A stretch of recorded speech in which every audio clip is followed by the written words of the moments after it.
Backyard gardening is an exciting, relaxing, and rewarding experience that will provide you with fresh produce, nutritious food, and a connection to nature. So, sojourners, in this video, I'll be sharing some tips that helped me on my gardening journey, and who knows, maybe they'll help you too. So stay tuned. Welcome back to my channel, Sojourners. This is your girl, Glitzy. Stay tuned.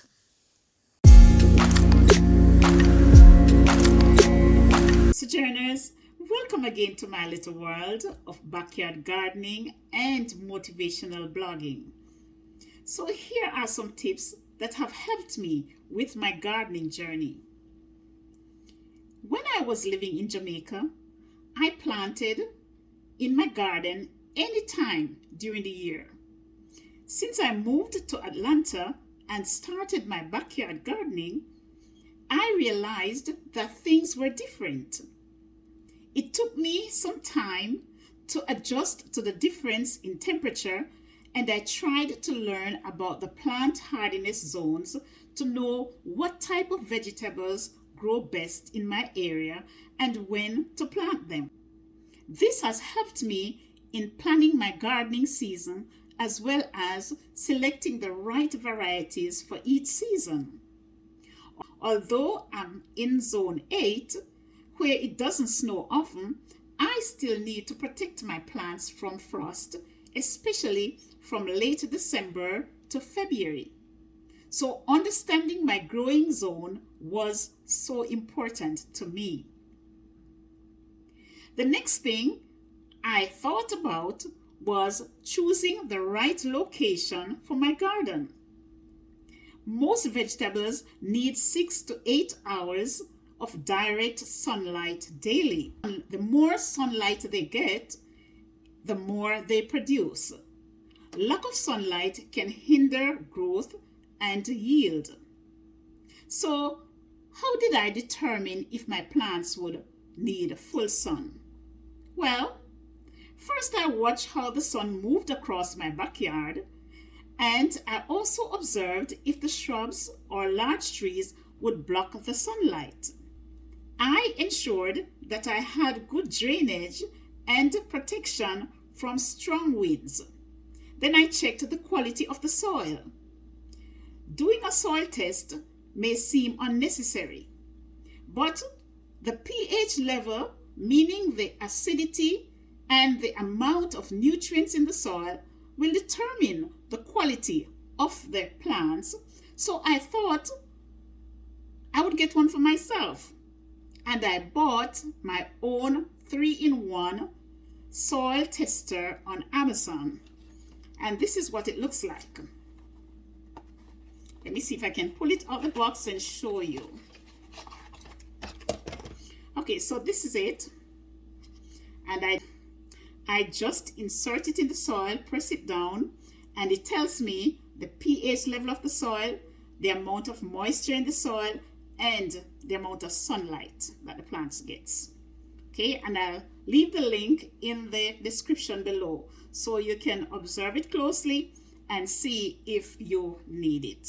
Okay, I'm now able to test the soil myself to check the pH level, the soil moisture, and the sunlight. This has helped me a lot, especially in determining the amount of moisture in the soil. In that way, I don't overwater my plants. Before I bought it, I usually test for moisture by inserting my finger about 2 inches into the soil. Okay, and if it comes out dry, then I know I need to water it. If it comes out with soil on it, I know that the soil doesn't need any water. Okay, now if you buy the bagged soil, you may not need to test the pH level. But for me, I use soil from my compost, so I really want to know the amount of nutrients in the soil. All right? I try to be consistent with watering as too much water will lead to root rot. I also learned that most vegetables need about 1 inch of water per week, including rainfall. I had to think of how far the water source is from my garden. My garden is about 130 feet from my house. So I had to run an underground pipe from the house to the garden and then install a drip system to provide adequate and consistent water. I'll provide the link in the description to that video. Now, sojourners, many vegetables such as cucumber, tomatoes, and peppers need regular and consistent watering to grow and produce well. So I also set up a hose which delivers water directly to the roots of the plants rather than using a hose to spray water on the leaves of the plants. This reduces the risk of fungus and diseases. Now, I try to water my plants early in the mornings to give the plants a chance to dry out during the day. I also observe that spraying the water too regularly causes mildew and fungus. The first set of crops I planted, I started small because I was unsure what the outcome would be. Another reason is that vegetables require some amount of work and quality time, whether you intend to plant in containers or directly in the ground. You'll need to weed regularly. You'll need to tie the tomato plants, beans, cucumbers, and other running plants on trellis or stakes. You'll also need to treat potential pest, disease, or fungus, which sometimes pop up overnight. So when I consider all of this, I started with a manageable plot and a few containers. This really helped me because I learned the basics without feeling overwhelmed. I know I could always increase the amount I plant next season. I usually choose easy to grow vegetables. Some of the vegetables I grow are tomatoes, peppers, callaloo, lettuce, cabbage, kale, broccoli, beans, garlic, cucumbers, zucchini, beets, carrots, pak choy, pumpkin, corn, and peppers. I also grow some fruits like blueberries, lemon, pine, and strawberries. Most of my plants are grown in containers, although I have adequate space in my backyard. And the reason is that some plants have to overwinter in my greenhouse, and it's easier for me to move them when they are in the containers. Container gardening also limits the amount of insects that come from the ground to damage the plants. I can also place the containers anywhere on my deck or anywhere I want to put them in my yard. I grow vegetables that I love to eat because I find that it's more rewarding to me. I do companion gardening because some plants grow better when they are planted near other plants. For example, planting basil, garlic, onion, marigold near some vegetables can enhance flavor or deter pests. However, some plants can inhibit each other's growth, so it is always good to research companion plant combination. Okay, I tend to plant a combination of seeds or seedlings I realized that planting flowers like marigold, sweet alyssum, zinnias, and some herbs like parsley, dill, cilantro will attract pollinators and beneficial bugs. They also keep away destructive bugs that will damage my plants. Now, when do I plant seeds or seedlings? Checking my climate helps me to decide whether to plant seeds or suckers.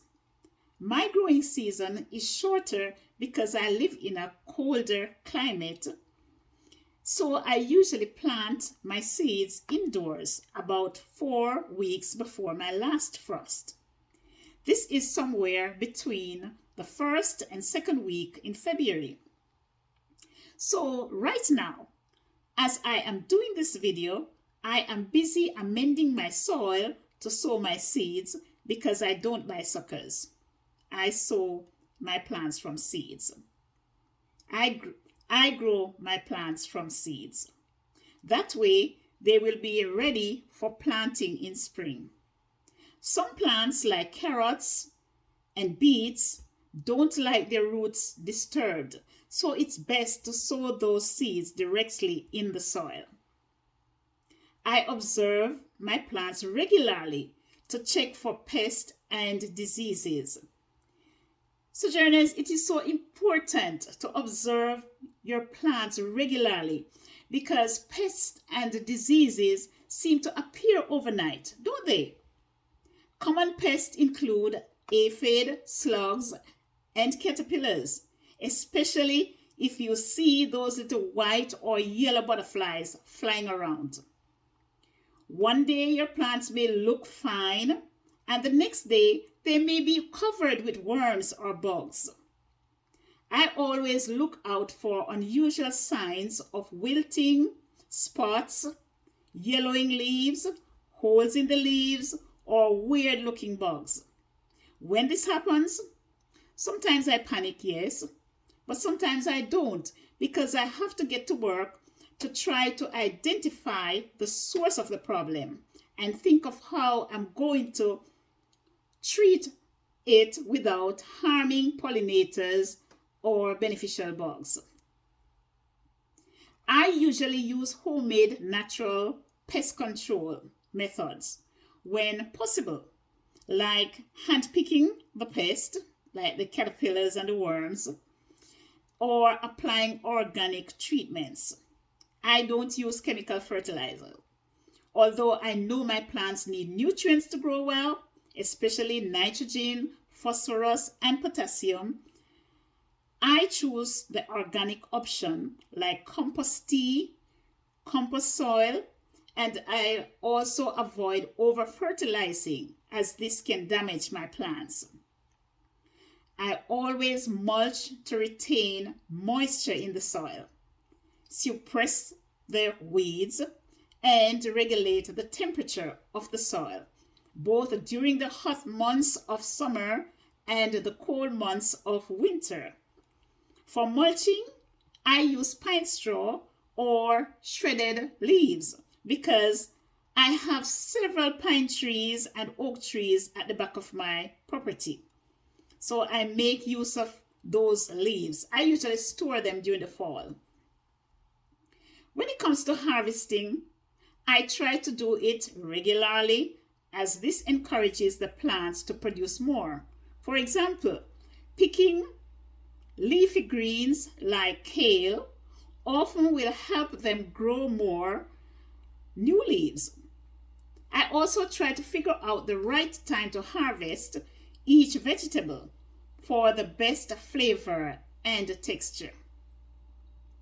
I keep a gardening journal to record what I plant, when I plant it, and sometimes I record any issues I may encounter with the plants. This allows me to keep track of the successes and the mistakes I make. It also allows me to plan better for the next season. As I said before, I enjoy my garden. I get up in the mornings and I have this habit of strolling through my garden regularly, especially early in the mornings, as I said, and late afternoons, even when I am not working in it. I talk to my plants and I try to be patient with their development. I also try to do some research on each plant to learn more about it. For example, its nutrition and value and its growth period, so I know when to reap it.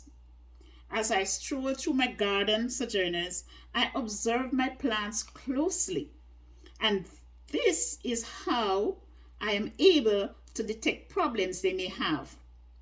I often listen to the buzzing of the pollinators and the singing of the birds in the trees nearby. More than all, I enjoy the fresh air. Spending time in my garden offers so much peace of mind. Peace of mind that nothing else will give me. Now, Sojourners, the greatest reward of gardening is harvesting. Harvesting your vegetables as they mature. So, Sojourners, I wish you all happy gardening. See you all in my next video. If you appreciate this video, please give it a thumbs up. Share it with your friend and leave a comment below. Remember, you support my channel when you do this. If you are a new subscriber to my channel, please don't leave before you click that subscribe button and click the notification bell so that you will stay updated with future videos. God bless you all. Thank you for watching and see you all in my next video. Love you. Bye.